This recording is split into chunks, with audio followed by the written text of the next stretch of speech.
السلام علیکم ورحمۃ اللہ وبرکاتہ۔ کیا حال ہے آپ سب لوگوں کا؟ امید کرتی ہوں کہ آپ سب لوگ خیر و عافیت سے اپنے اپنے گھروں میں ایمان کی بہترین حالتوں میں ہوں گے۔ آج جس موضوع کو آپ کے سامنے پیش کرنے والی ہوں بہت ہی عمدہ موضوع، اور آج وہ بیماری ایسی ہے کہ ہم سب میں موجود ہے۔ تو سٹارٹ لیتے ہیں۔ پستی سے سر بلند ہو اور سرکشی سے پست، اس راہ کے عجیب نشیب و فراز ہیں۔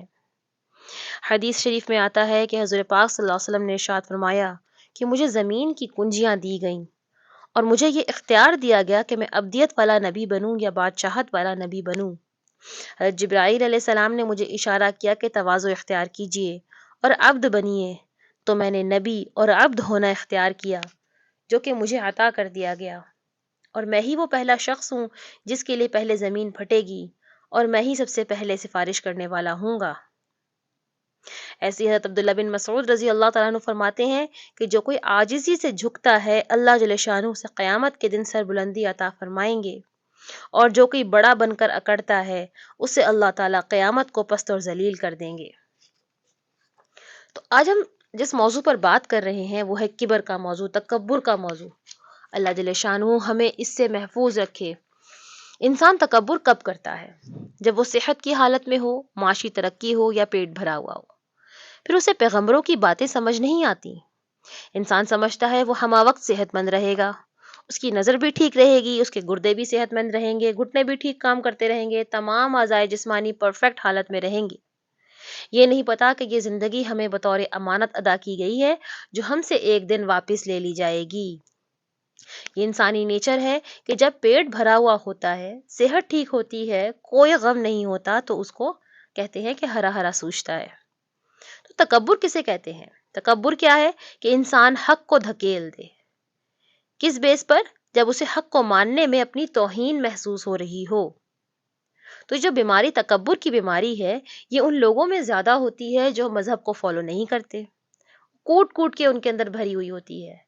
تو شروع سے ہی ایسا ہے کہ نبی کریم صلی اللہ علیہ وسلم کے دور میں حضرت بلال حبشی اور حضرت خباب بن الرت کو دیکھ کر یہ الزام لگایا کرتے تھے وہ متکبر لوگ کہ ان جیسے غریب اور مسکین جو ہمارے لیول کے ہی نہیں ہیں، یہی تو اسلام قبول کریں گے۔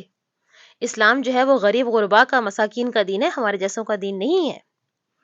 ارے بھائی، اگر ذرا سی بھی کامن سینس ہے آپ کے اندر تو آپ اس کو یوز کریں، آپ کو سمجھ میں آ جائے کہ یہ جو نعمتیں اللہ نے ہمیں دی ہیں ان کے چھننے میں تو 2 سیکنڈ بھی نہ لگیں۔ آج کل کے پڑھے لکھے، سو کالڈ پڑھے لکھے جو ہیں، مذہب کا مذاق اڑاتے ہیں۔ تو تکبر میں انسان کب آتا ہے؟ غور کریں کہ یہ ساری باتیں قوم عاد اور قوم سمود کے اوپر بیس کرتی ہیں جو سارا کچھ انسان کرتا ہے۔ تو تکبر انسان میں اس وقت پیدا ہوتا ہے جب اس میں کوئی قابلیت ہو۔ عمومی طور پر جو لوگ پڑھے لکھے نہیں ہوتے، غریب ہیں، ان میں تکبر نہیں ہوتا۔ اسی لیے کہتے ہیں کہ دین کی جو تحریکیں اٹھتی ہیں ان میں غریب طبقہ زیادہ ہوتا ہے۔ یہاں تک کہ علماء کرام نے یہ بھی بیان کیا کہ کسی دین کی تحریک کے احیاء کے وقت کو دیکھا جائے کہ اگر اس کے اندر امیر طبقہ زیادہ شامل ہو رہا ہے تو اس کا مطلب ہے کہ وہ تحریک ہی باطل ہے۔ ہم انبیاء کی تاریخ اٹھا کر دیکھ لیں، ہم تابعین کو دیکھیں، ہم تبع تابعین کو دیکھیں، تمام جو تحریکیں چلائی گئی سب غریب طبقے پر بیس کرتی ہیں۔ اسی طرح تبلیغی جماعت کو آپ دیکھ لیں کہ جب مولانا الیاس رحمۃ اللہ علیہ نے اس جماعت کی بنیاد رکھی تو میوات کے دیہات کے غریب ترین لوگ آ کر ان کے ساتھ کھڑے ہوئے، ان کے ساتھ جڑے۔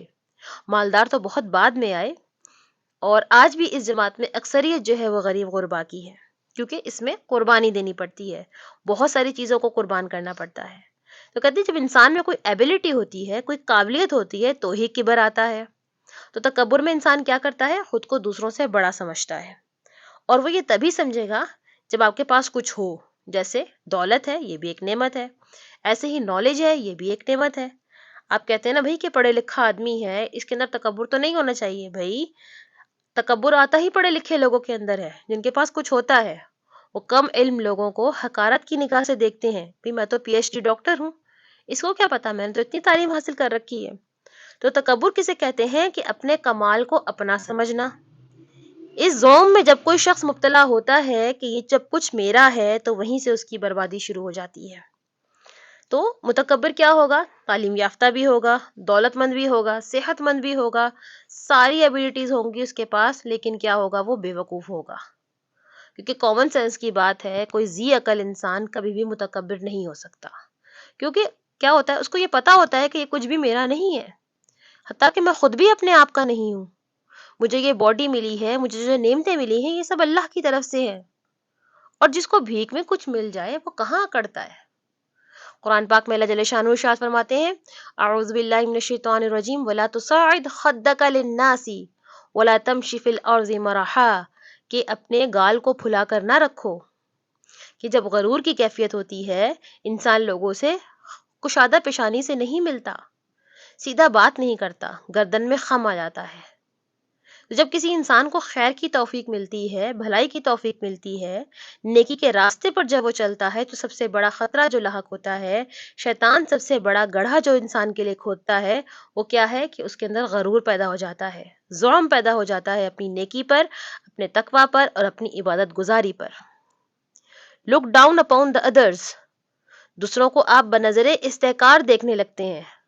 آپ کی ساری اچیومنٹ زیرو سے ضرب کھا کر زیرو ہو جائیں گی، سب کچھ ختم ہو جائے گا. حدیث میں آیا ہے، لن يدخل الجنة من كان في قلبه مثقال ذرة في الكبر، کہ ہرگز داخل نہیں ہوگا جنت میں وہ شخص جس کے دل میں ذرہ کے ہم وزن بھی تکبر ہوگا. اب میں آپ کو ایک حدیث قدسی بتاتی ہوں. حدیث قدسی کیا ہوتی ہے؟ جو اللہ جل شانہ خود کے الفاظ ہوتے ہیں قرآن کے علاوہ. اللہ پاک فرما رہے، الکبر ردائی، کہ تکبر میری چادر ہے، صرف مجھے ہی راس ہے. اللہ کے ناموں پر اگر آپ غور کریں، اللہ کے 99 ناموں میں سے ایک نام ہے المتکبر، ایک نام ہے المتعال، کہ بہت بلند ہونے والا، بہت تکبر کرنے والا. تو یہ کیا صفات ہیں؟ یہ اللہ کی ہی صفات ہیں، اور یہ بندے کے لیے نہیں ہے. بندے کے دل میں اگر ذرہ برابر بھی تکبر آ گیا، اگر یہ کیفیت آپ کے اندر ذرا سی بھی ذرے کے برابر بھی میں آپ کے دل کے اندر آ گئی، تو آپ کا سب کچھ برباد. تو شیخ سعدی نے کیا خوب مثال دی ہے کہ جب درخت پر پھل لگتا ہے تو اس کی شاخیں جھک جاتی ہیں. اسی طرح اگر انسان کو اگر اللہ پاک خیر عطا کر رہا ہے، اچھے ثمرات اس کے کردار میں آ رہے ہیں، اس کی سیرت میں آ رہے ہیں، اس کی شخصیت میں آ رہے ہیں، علم کے اعتبار سے دکھنے لگی ہیں چیزیں، کردار کے اعتبار سے دکھنے لگی ہیں، تو کیا ہونا چاہیے؟ بھئی پھل آ گیا اس کے اندر بھلائیاں آ گئی، تو اب اس کو کیا کرنا ہے؟ اس کو جھک جانا چاہیے، اس کے اندر تواضع آ جانی چاہیے. اس کے بجائے اگر اس کی گردن میں سریا آ گیا، تکبر آ گیا، تو پھر کیا ہوا؟ سب کیا دھرا برباد. آگے فرما رہے، وَلَا تَمْشِ فِي الْأَرْضِ مَرَحًا، اللہ جل شانہ ارشاد فرما رہے، زمین میں اتراتے ہوئے نہ چلو. اپنی بڑائی اور اپنی خوبی کا اظہار کرنا ہے، اترا کر چلنا. تو اللہ پاک نے یہ تکبر کا موضوع قرآن پاک میں جگہ جگہ ذکر کیا. سورہ بنی اسرائیل، سورہ فرقان، مختلف صورتوں میں اللہ پاک نے انسان کو تکبر کرنے سے منع فرمایا ہے. سورہ فرقان میں اللہ پاک جگہ فرما رہے ہیں کہ اللہ کے نیک بندے تو وہ ہیں کہ جب زمین پر چلتے ہیں تو آہستگی کے ساتھ چلتے ہیں. وہ زور سے قدم مار کر نہیں چلتے، گردن اکڑا کر نہیں چلتے. تو کیا ہوگا اگر گردن اکڑا لی؟ اِنَّكَ لَن تَخْرِقَ الْأَرْضَ وَلَن تَبْلُغَ الْجِبَالَ طُولًا، کہ تم کتنی ہی زور سے پاؤں کیوں نہ مار لو، ہماری زمین کو پھاڑ نہیں سکتے. کتنی ہی گردن کیوں نہ اکڑا لو، کتنی ہی گردن کیوں نہ اونچی کر لو، بھلا پہاڑوں کی بلندی تک تو نہیں پہنچ سکتے. ان اللہ لا يحب كل مختال فخور، کہ بے شک اللہ تعالیٰ کو بالکل پسند نہیں ہے وہ لوگ جو اکڑ کر چلنے والے ہیں، جو شیخی خورے ہیں. تو مختال یہاں پر ورڈ یوز کیا گیا، بڑا پیارا لفظ ہے یہ خیل سے ورڈ بنا ہے. تو خیل کسے کہتے ہیں؟ اعلیٰ نسل کا گھوڑا جس کی کاٹھی بہت اونچی ہوتی ہے. تو اگر آپ اس کی چال دیکھیں تو اس کی چال میں ایک تمکنت ہوتی ہے. یہی تمکنت اگر انسان اختیار کر لے تو یہ اختیال کہا گیا اس کو. تو اللہ کو بالکل پسند نہیں ہے. کون لوگ؟ وہی لوگ جو فخر کرنے والے ہیں. کس پر؟ اپنی نیکیوں پر فخر کرنے والے ہیں، اپنی دولت پر فخر کرنے والے ہیں، اپنے علم پر فخر کرنے والے ہیں، یا اپنی عبادات پر فخر کرنے والے ہیں. اللہ پاک مجھے اور آپ سب کو اپنی حفظ و امان میں رکھے اور ہمیں اس بیماری سے بچنے کی توفیق عطا فرمائے. اللہ پاک عاجز اور انکساری کرنے والا بندہ بنائے اپنا. وآخر دعوانا ان الحمدللہ رب العالمین. اگر ویڈیو پسند آئی تو لائک ضرور کیجیے گا، چینل کو سبسکرائب کیجیے گا اور مجھے اپنی دعاؤں میں یاد رکھیے گا. اللہ حافظ.